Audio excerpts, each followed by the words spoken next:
शिक्षा हमारी वह ताकत है जो हमें डर से मुक्ति दिलाती है। आपने कभी सोचा है कि हम शिक्षा क्यों ग्रहण करते हैं? इतिहास, गणित, भूगोल पढ़ने की क्या ज़रूरत है? क्या कभी सोचा है कि आप स्कूल और कॉलेज क्यों जाते हैं? आपका जवाब होगा कि माता-पिता भेजते हैं। शायद इसलिए कि वे भी परीक्षाएँ पास कर डिग्रियाँ ले लें। उन्हें नौकरी मिल गई। आपने शिक्षकों से पूछा कि वे स्कूल कॉलेज क्यों आए? शिक्षक भी बताएंगे कि वे पढ़ाई लिखाई करके नौकरी पाने के लिए यहाँ पर आए हैं। आइए जानते हैं शिक्षा के बारे में कुछ महत्वपूर्ण बातें। हम अपनी नज़र के सामने सारा संघर्ष देखते हैं। अध्ययन करने का, परीक्षा उत्तीर्ण करने का, जीने का संघर्ष है। घर से दूर किसी स्थान पर सहजता से रह सके, वह भी एक संघर्ष है। अच्छी तरह से हंसते खेलते जीवन गुजार सके, इसके लिए भी संघर्ष करते हैं। जीवन यापन के लिए कमाई तो करनी ही पड़ेगी।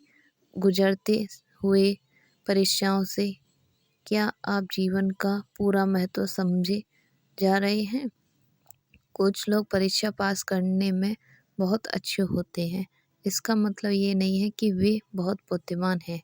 दूसरे जो परीक्षा उत्तीर्ण करना नहीं जानते हैं या परीक्षा के हिसाब से पढ़ाई नहीं कर पाते हैं, हो सकता है कि वे कहीं अत्यधिक बुद्धिमान हो सकता है वे अधिक सक्षम हो सकता है कि वे चीज़ों को उस व्यक्ति की तुलना में अधिक गहराई से सोचें जो केवल पास होने के लिए रटते हैं। बहुत से लड़के केवल नौकरी पाने के लिए पढ़ते हैं और यही उनके जीवन का पूरा उद्देश्य है। लेकिन नौकरी मिलने के बाद क्या होता है? वे शादी कर लेते हैं, उनके बच्चे होते हैं और परिवार में फंसकर जीवन गुजार देते हैं।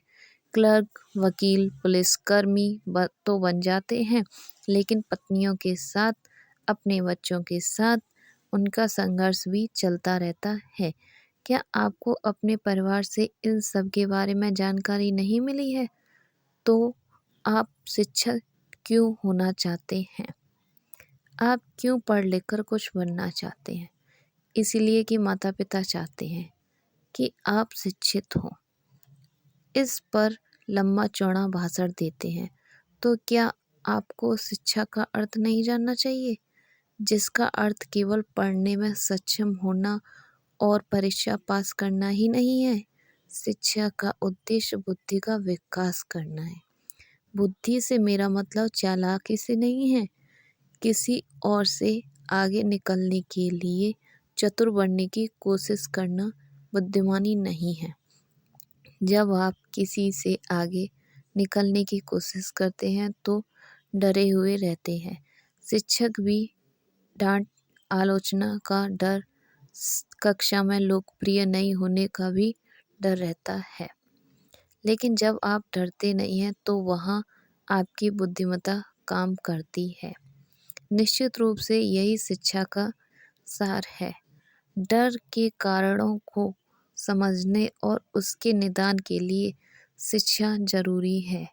मान लीजिए कि आपने कुछ ऐसा किया है जिसमें आपके माता-पिता और समाज शामिल नहीं है, वह ऐसा करने से मना कर रहे हैं।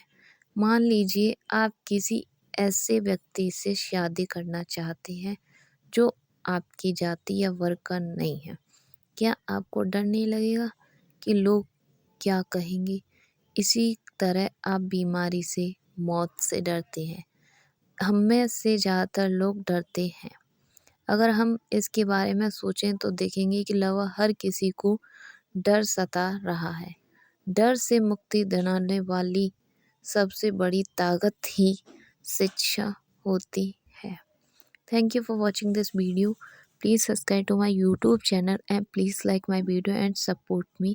धन्यवाद। आपका दिन